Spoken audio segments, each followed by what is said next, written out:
a cike da ke Allah ba karamin hikima ya cike da ke ba. Sosai. Ikon Allah.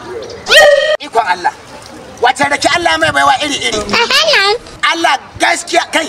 Ni fa gaba ɗayan rakata kam a gidan duniya ina duba da ke sai in ga Allah ya hikima mai yawa. A suka shi bisa kan ɗan dauri a sa shi kan ɗauni ya fito.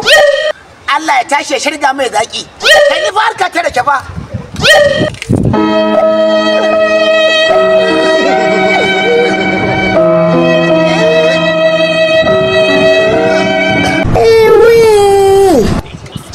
Dangote ya buɗe kamfanin rake ba.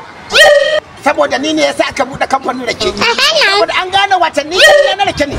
Yana da muhimmanci. Kai tun da na sai kwarewa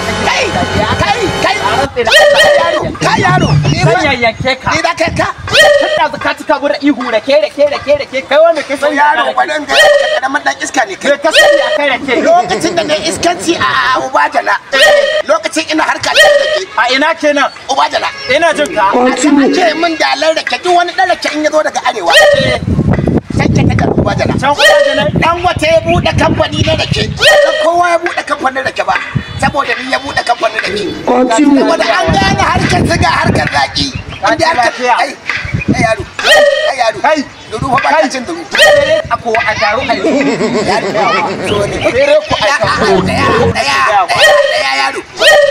yaro abinda nake so da kai kabinin mu sha zaki kabinin mu sha zaki samun in ji zakin yaya saboda mun gane yanzu rake samun in ji zakin kana shan rake yana wanke oda yana wanke zuciya yana wanke oda kai da malaria da typhoid da fever idan kana shan rake insha Allah rabbi zaka wanke Allah ya taimake ka sa maka maka da rabi da roƙa da rabi continue ba hankali kada ya da rabi yaro